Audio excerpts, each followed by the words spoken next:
Hi, everyone. My name is Anastasia Allen. I'm the Executive Director at Navigate STL Schools. We are sitting here today with Cici Tompkins, the Director of Community Outreach for CEAM. Let's start off with the question we ask everybody. What is your K-12 education story, like your personal story?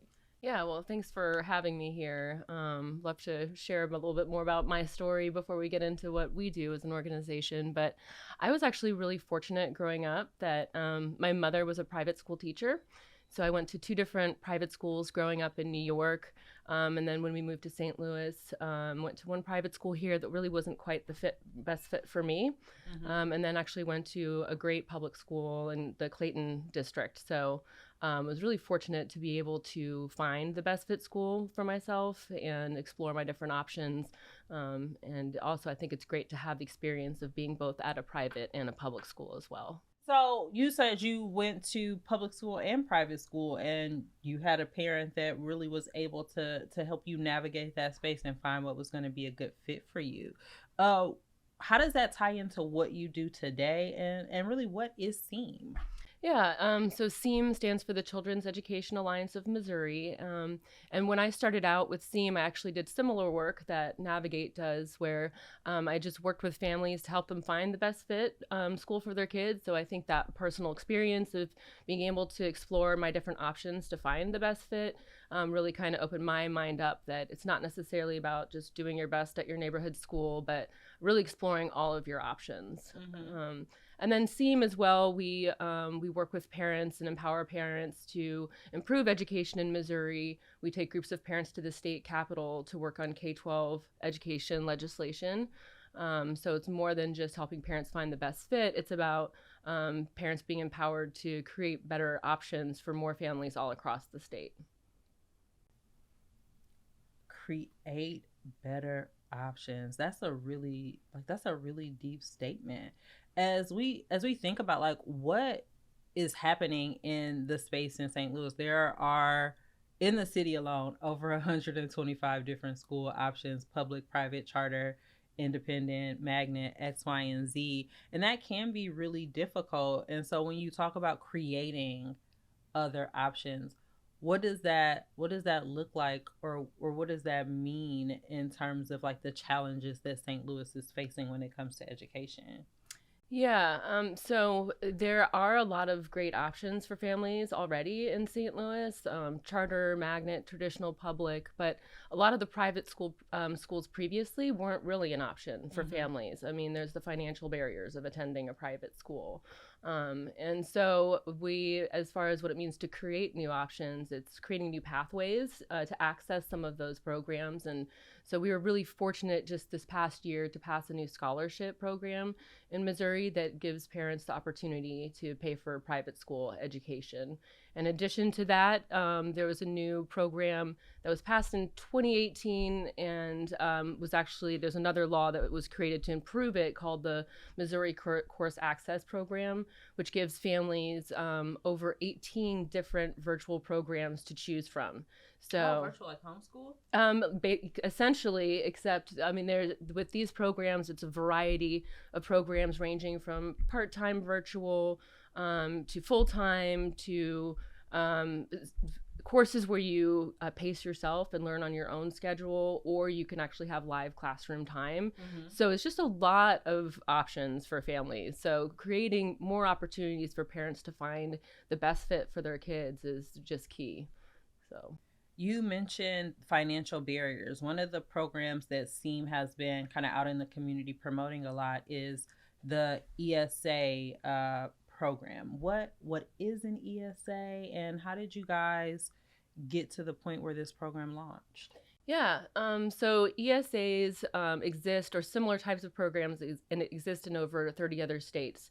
The program we have here in Missouri is called the Mo Scholars Program, and it's a flexible spending account that gives families $6,375 per year for each child to be able to pay for a wide variety of educational expenses for private school and homeschooling as well. And those funds are very flexible in the sense that it's not just for the private school tuition. If you have funds left over, you can use that for tutoring and therapies and books, and even reimburse yourself for gas for getting your child to a private school.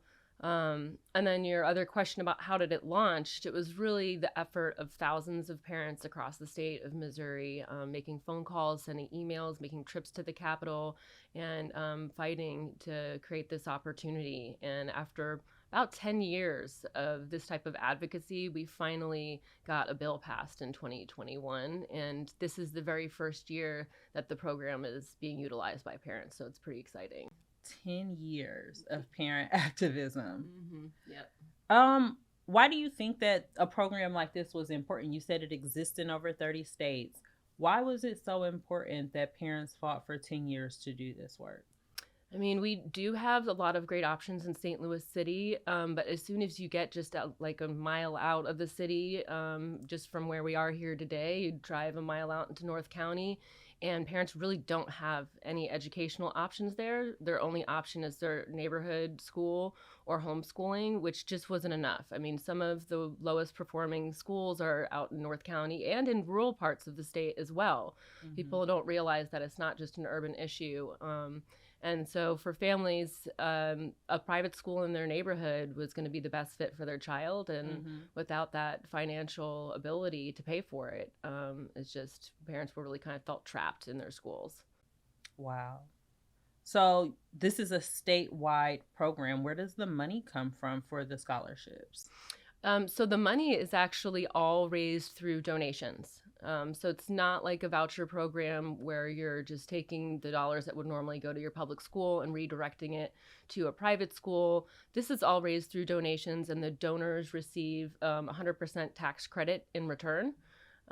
So it's really a win for the donors, and it's a win for the public school system as well, in the sense that you're not like diverting the funds. And then in addition to that, what's great about the way we passed this piece of legislation is there's a 5-year hold harmless clause on the public schools as well. So they will continue to receive 100% of their funding, no matter how many students are leaving their schools.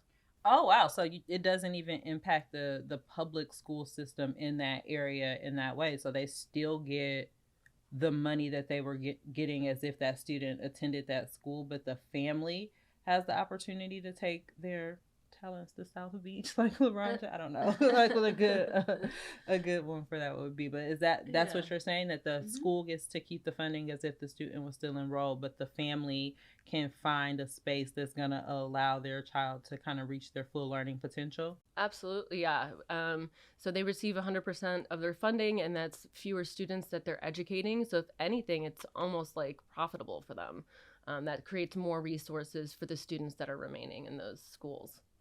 So what happens if I transfer from my neighborhood school, and for some reason I select a school and I'm not able to compete with the rigor or of the education or of the curriculum? So far, I mean, this is the first year of this program, but we really are hearing success stories. I mean, a lot of these private schools have some admissions tests and whatnot, just to assess the child and see where they are. And if they say, oh, well, your child is a year or two below grade level in reading, they can supplement the child's education and provide tutoring and other services there to get that child up to speed and where they need to be. And so far, that's what I'm hearing from parents. I've only had one parent come back to me and say, this just isn't a good fit, help me find another school. And that's what they did. They just found another school that was a better fit for their child. So what if you do in kind of like a family who really likes the school that they're in, but they just need like that additional support? They need to be able to afford the therapy or to pay for a tutor or something along those lines, where this money could help them to be successful, but like at their current school. Is that an option, or has that been something that's come up that people have been concerned about or anything? Yeah, so the scholarship is $6,375, and people don't realize, a lot of private schools in St. Louis are that or less, and a lot of them have their own scholarships. So some families are getting an additional $2,000 or $3,000 from their school, and so they're not utilizing their whole scholarship. So any money that they have left over, they can use for those supports, for that extra tutoring and therapies and whatever else that child might need to help them succeed. Okay. And how do people find out like how to take advantage of this money or what schools take the scholarships? Well, we have a website. It's called showmeschooloptions.org. And there you can go. There's a whole list of all the participating schools. Not 100% of the private schools are yet participating, but the majority are. And any schools that are not on the list can be added at any time. So we definitely encourage parents to explore all of their options. If they're not seeing a school on that list, to come to us and we can assist to work with the school to educate them on the program. Awesome. And so SEAM is doing a lot of statewide work. People tend to think Missouri and think St. Louis or Jefferson City or maybe Kansas City. What gives you hope for the future of education in the state of Missouri, just going forward with all of the work that you guys have been doing over the past years? Yeah. And so, just to clarify, the scholarship program is statewide, but it's still limited to cities that are larger than 30,000 or Okay. counties with a charter form of government. So, those are the counties surrounding Kansas City and St. Louis. But it still covers a fair number of the population of students in Missouri. But I really hope to see the future of this program to grow. And extend to all parts of the state. I have families, for example, in Springfield and Columbia. It's two good examples of where they have a Columbia address. They have their child in the Columbia school district, same with Springfield, but just because they live just right outside of that city line, they don't qualify for the program. So there's a lot of families still being left out. And I would just love to pass more legislation, get more parents involved, to make this a possibility for all students in Missouri. So, how do parents find out if they're eligible? So there is a number of eligibility requirements. Essentially, it's for students with IEPs from a public school, coming from a public school, or students in private schools can have IEPs as well, and they qualify. But otherwise, it's an income requirement. There's two tiers. The first tier is the students with IEPs and 100% free and reduced lunch. And then the second tier opens up to families at the 200% free and reduced lunch rate, which is for a family of four, approximately $102,000 a year. So the eligibility is pretty wide as far as who can participate.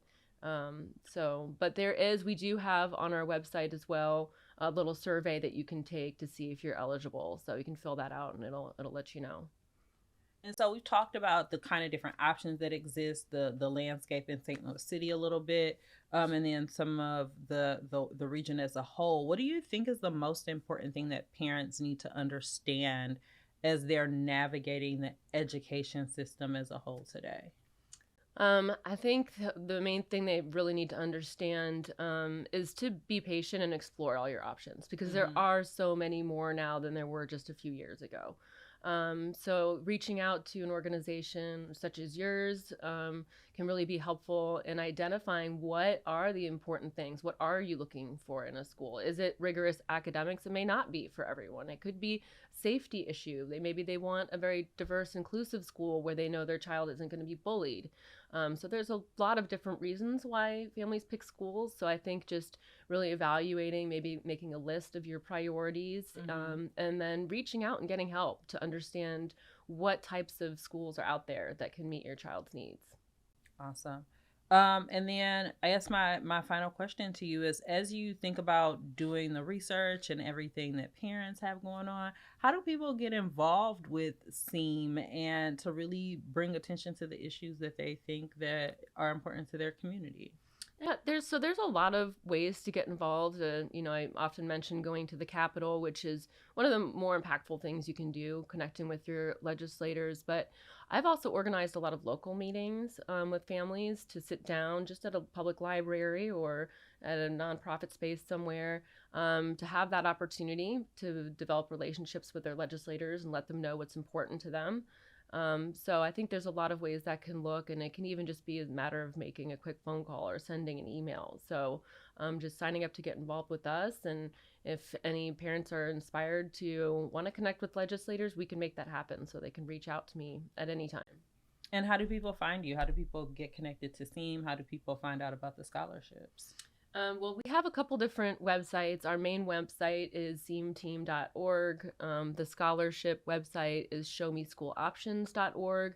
And on both of those websites is my contact information. And for the scholarship program, there's a sign up form that pops up when you first get on. And then you get signed up to at least receive our emails and stay in the know as to the development of the program.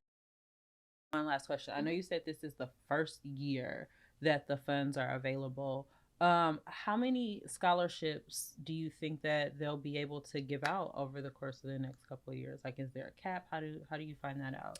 There is a cap, which we're hoping we can grow it, but it's approximately 3,500 scholarships, although that's not what's available yet this year. Since it is all raised through donations, we're still all working on that piece. But we do believe by next year it'll be fully funded and that there will be the full 3,500 scholarships available for students. Awesome. Thank you so much for your time today, Cici. It was great talking to you, and we look forward to the work that CEAM is doing and helping families learn more about ESA. Thank you. Thanks for all the great work you do. Thank you. Mhm.